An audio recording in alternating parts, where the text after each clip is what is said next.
Hello everybody, today we're going to be talking about the unit circle. So what we're going to do is we're going to use the diagram of the unit circle below to help you understand the ratios presented in the box below. So until now, we have known that sine is opposite over hypotenuse. So when we look at the unit circle is a circle with a radius of 1. So the radius over here is 1.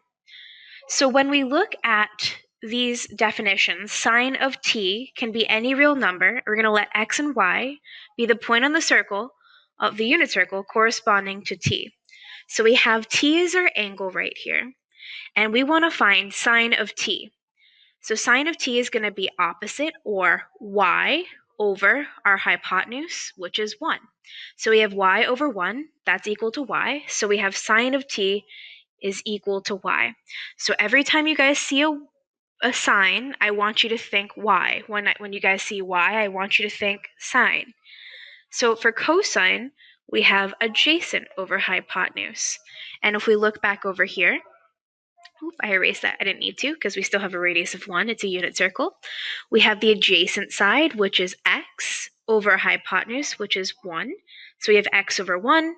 We have cosine of t is equal to x. Now for tangent, remember that is opposite over adjacent. Okay.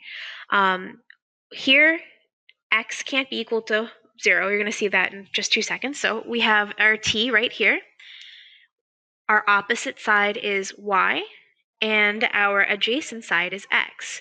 So tangent of t is y over x. But x can't be equal to 0 because you can never divide by 0. So we have these three basic trigonometric identities or functions. And of course, we know that cosecant is the reciprocal of sine. So if sine is y, then that means cosecant is 1 over y. Secant is the reciprocal of cosine. So if cosine is x, then that means secant is 1 over x. And last but certainly not least, cotangent is the reciprocal of tangent. So if tangent is y over x, then that means cotangent is x over y. But in this case, y can't be equal to 0, x can't be equal to 0, and y can't be equal to 0, because again, you can't divide by 0. So what we're actually going to do is we are going to build our own unit circle. So what we're going to do is we're going to find the coordinates of the points on the unit circle. And by finding the lengths, wow, I don't know why this is broken up like this. So let me just read this again. We're going to find the coordinates of the points on the unit circle above, and by finding the side lengths of the following right triangles. They're on the next page. These angles are often referred to as reference angles, using to evaluate exact values without a calculator. Now again, we're going to talk more about reference angles in a couple of minutes. So first thing I want to do is I want to look at this triangle right here. So the angle that we're looking at is pi over 6, or if you guys know what that is, pi over 6 is actually equivalent to 30 degrees. So let's look at that a little bit more blown up. Okay, so all I do is I took that triangle and I blew it up here. Okay, so it is a unit circle, so our radius is always equal to 1 in a unit circle. So we have a radius of 1, and now we have pi over 6 and 30 degrees. So if you guys remember things from geometry and maybe all of your MCAS training, if this is 30 degrees, this angle here has to be 60 degrees, because this is 90 degrees, right? And this is actually something we call a special right triangle. And if you guys remember, a special right triangle has sides a root 3, and 2a. So what we actually want to do is, because we have this side here, we can actually solve for a and in turn solve for all of the other sides. So we know that 2a is equal to 1, which means a is equal to 1/2. So this side here is 1/2, and this side here is going to be 1/2 times the square root of 3, or root 3 over 2. So now we know that x is root 3 over 2 for when the angle is 30 degrees on a unit circle, and y is 1/2. Now let's go back and put that on our unit circle, or just make things really big. Give it a second. Okay, so we know that x is going to be root 3 over 2, and y is going to be 1/2. So sine, remember, is y. So sine of 30 degrees is 1/2, and cosine, which is our x, of 30 degrees, is going to be √3/2. Okay, so we actually found our first point on the unit circle. Now let's look at pi/4. So we have this triangle right here. We're going to blow it up on the next page right here.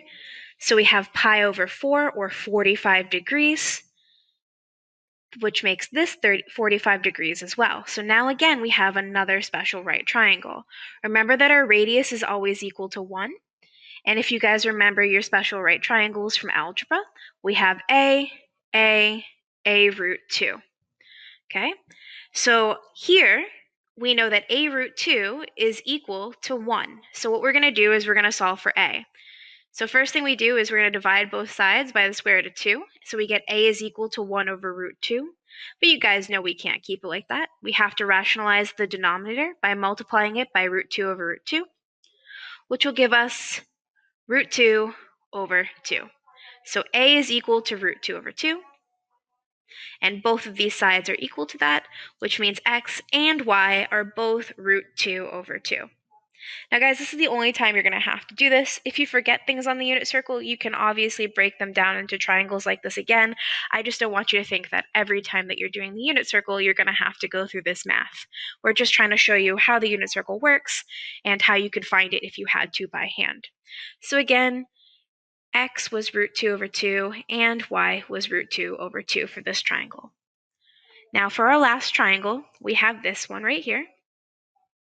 Okay, and we're going to blow that up on the next page. See if I can get there.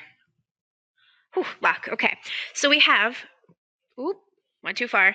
We have pi/3, which is equivalent to 60 degrees.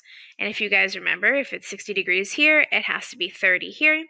And the radius is always 1 because this is the unit circle.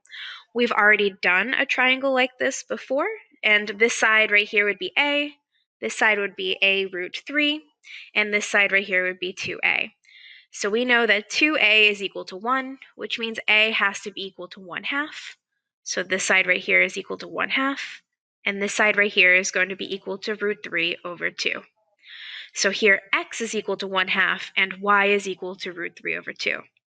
So let's put that in our unit circle. We have 1/2 and √3/2. So what you guys don't know is we actually just figured out the entire unit circle. Now I know it only looks like we did one quadrant of the unit circle, but if you can figure out the first quadrant, you can figure out the entire unit circle. Let me show you how. Hopefully this is big enough for everybody to do. Now, the first thing we're going to see in the unit circle is all of these degrees. So before we start filling in all of these parts right here, what we're actually going to do is we're going to make sure we put in all the radians, and that's what these lines are for. So 0 degrees, super easy, is 0 radians.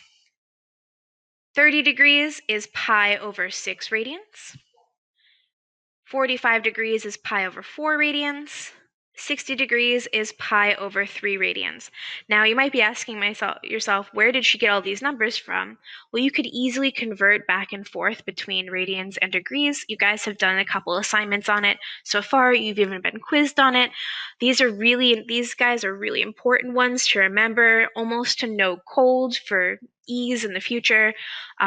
You guys can see that you've already done the work on these in the past. So we're just going to go through so I can show you what they all are. If you guys have a filled out unit circle, it will be much easier for you to be able to figure out these quick changes between the two. So enough of me talking. We have 90 degrees. That's going to be pi/2 radians. 120 degrees is 2 pi/3 radians. 135 degrees is 3 pi/4 radians. 150 degrees is 5 pi/6 radians. 180 degrees is pi. 210 degrees is 7 pi/6 radians. 225 degrees is 5 pi/4 radians. 240 is 4 pi/3 radians. This guy right here, 270 degrees, is 3 pi/2 radians. Then we have 5 pi/3 radians. 7 pi/4 radians is 315 degrees. 11 pi over 6 radians is 330 degrees, and 2 pi is 360 degrees. Wow, that was a lot. Okay, so now let's move back into our points. Remember that we just found out that these points right here were root 3 over 2, 1/2, root 2 over 2, root 2 over 2, and then this point right here was 1/2 root 3 over 2. And I told you that these points right here were basically the answers for the rest of these points, here and here and here. So what you have to know is a definition of, or kind of the idea of, a reference angle. So let's think about it logically for a second. Let's look at this line right here and this line right here. So we know that the x distance right here from here is root 3 over 2. Okay, so this distance from here to here, I'm using my eraser, hopefully it doesn't erase things. Okay, this distance right here is root 3 over 2. It makes sense that this distance right here to here is also root 3 over 2. However, because it is in our second quadrant, okay, it's going to be negative root 3 over 2. Okay, this distance right here, this y measure right here, is 1/2. And this distance right here is also 1/2. We can apply that to all 4 quadrants.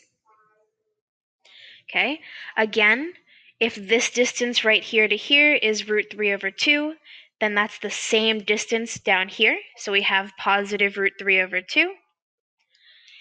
If this is positive 1/2, then going down would be negative 1/2. Okay, if this was positive root 3 over 2, this would still be negative root 3 over 2 because it's in the third quadrant. And if this is positive 1/2 here, this is going to be negative 1/2 here. Oop, not negative 2. Okay, so we have those 3. Actually, you know what? I'm going to keep those lines there. I think it's actually helpful if you guys put the lines in. And I'm actually going to try to color code to the best of my ability here using this device. We'll see. Oop.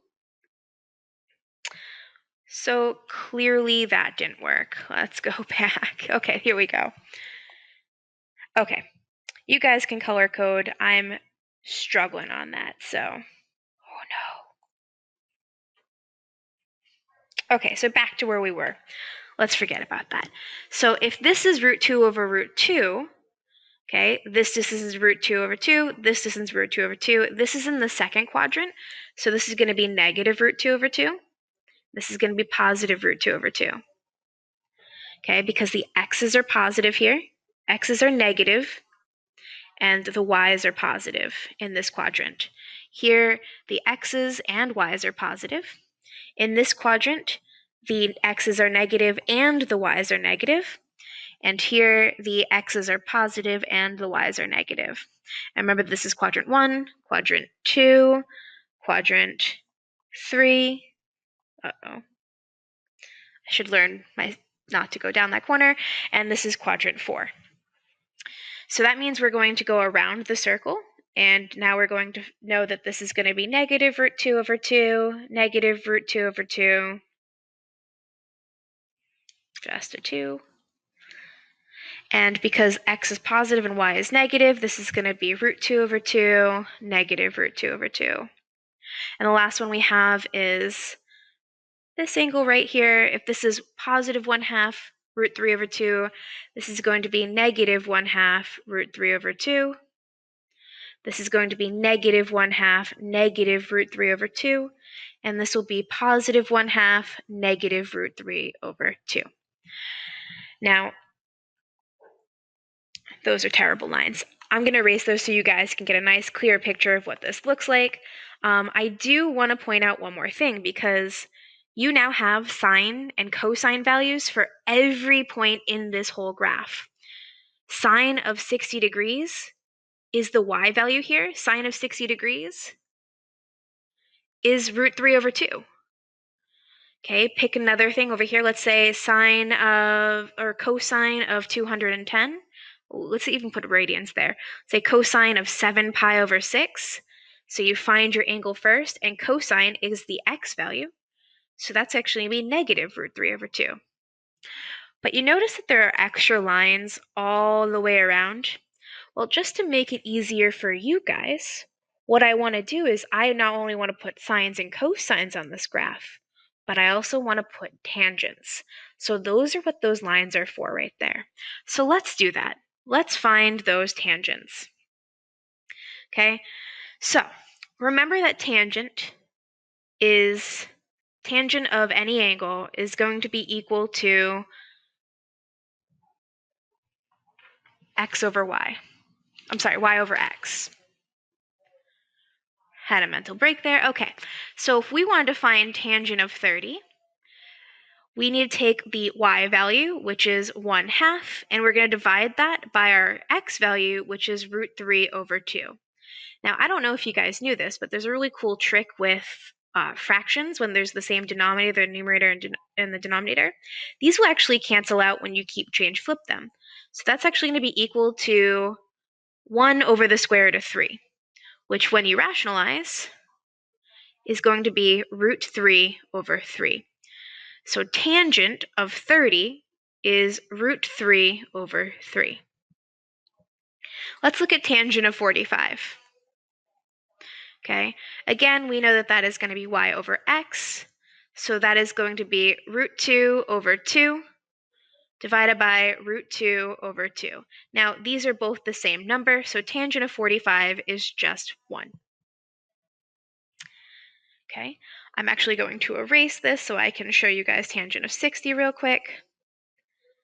Okay, so the next thing we have is tangent of 60, and we know that's going to be y over x. Our y is root 3 over 2, and our x is 1/2. Because they're the same denominator, or we could keep change flip, you're actually going to end up getting root 3 over 1, which is just root 3. Okay, and remember that you can go across here. So this is actually going to be negative root 3, because 1 is negative and 1 is positive. So when you divide, it's still going to be negative. Here you're going to go across, and you're going to get negative 1. Here you're going to go across, and you're going to get negative root 3 over 3. Then you're going to go down. So here, because you have a negative divided by a negative, this is actually going to be positive. So it's going to be positive root 3 over 3. Here you have a negative 1, that's going to become a positive 1. And here you have a negative root 3, this is going to become a positive root 3. Now, because again, over here in the fourth quadrant, 1 is negative, 1 is positive, this is going to become negative root 3, negative 1, and negative root 3 over 3. We're almost done, I promise. The next thing we need to do is we are going to look at these quadrantal angles. Remember that it is y divided by x. So here you have 0 divided by 1. 0 divided by 1 is 0. So tangent of 0 is 0. Here you have 1 divided by 0. You cannot divide by 0. So tangent at 90 degrees is undefined. Here you have 0 divided by negative 1. So that's going to be equal to 0. So tangent of pi, or 180, is 0. And then here again, you have negative 1 divided by 0, which is undefined. So tangent is undefined at both 90 and 270 degrees. Now, you may be asking yourself, why do we need to learn this? This little unit circle will help you so much when answering questions that look like this. And if you notice, there's a tiny blank space under your unit circle notes. And what I want you to do is I want you to follow along with these two examples. Okay, so, or we can do more than two. So first one I want to do is sine of pi over 6. Now remember that sine, we're going to be looking at our y's. Okay, that's what this is telling me. Pi over 6 is right here on the graph. So we are looking at this point, specifically this, because that is the y value. The sine tells me I'm looking at the y value. This angle tells me where to look in the whole unit circle. So I'm looking at pi over 6. I'm looking at the y value, so sine of pi over 6 is actually equal to 1/2. Now, sometimes you're going to get a question where the angle is not on the unit circle. So there's a reason why we learn the things we do in the order that we do. Because 11 pi over 4 is nowhere on your unit circle. The highest pi over 4 we have is right here at 7 pi over 4. Hopefully you guys can see my little eraser mark thing, okay? But what we can do is we can find out where 11 pi over 4 is on the unit circle by graphing it. So 11 pi over 4, so if this is 7 pi over 4, this would be 8 pi over 4. This would be 9 pi over 4, right here. This would be 10 pi over 4, which would make this 11 pi over 4. So this right here is 11 pi over 4. Or we could find a coterminal angle. You could subtract 2 pi from this to get 3 pi over 4. So you could use coterminal angles. You could use your graphing skills from the previous section. But we know that cosine of 11 pi over 4 is going to be the same thing as cosine of 3 pi over 4. And once we know that knowledge, we know where we're looking and what we're looking at. So we're looking over here at 3 pi over 4. And because cosine is the x value, we're going to be looking at this number right here. So cosine of 11 pi over 4 is equal to negative root 2 over 2. Okay, now you might be asked other questions. You might be asked for angles rather than numbers or points. So you might see a question something like cosine of theta is equal to negative 1/2. So how do you find theta in this question? Because that's what we're looking for. Well, so what this is telling you is you're looking at x values, because cosine is x, that are equal to negative 1/2. Well, we know x is negative in quadrants 2 and 3. So we're going to look for negative 1/2 for x values in quadrants 2 and 3. And if you guys look, we have one right here. And we also have one right here. So in the unit circle, we have cosine is equal to negative 1/2 in 2 places. And we can find them at 120 degrees. And we can also find them at 240 degrees. So theta is equal to 120 and 240 degrees. If it asks for it in radians, we'll find that that's equal to 2 pi over 3 and 4 pi over 3. How did I know that? Well, they're right here. All of the equivalents are right there. So this is actually the end of today's lesson. I know this was a lot. Just looking at this page, you can see that it was a lot. So what we're going to do is you guys are going to work on your next worksheet that you can find on Google Classrooms. Now listen, if you guys are having a problem, either with today's lesson, you guys have a question, please either email me or join me during class time on the Google Meets. I am happy to help. I've been successful at helping with people. I know sometimes you guys have a problem with the computer, but please, I am here to help. Please join on during the Google Meet time if you have questions. Okay? Other than that, have a fantastic day.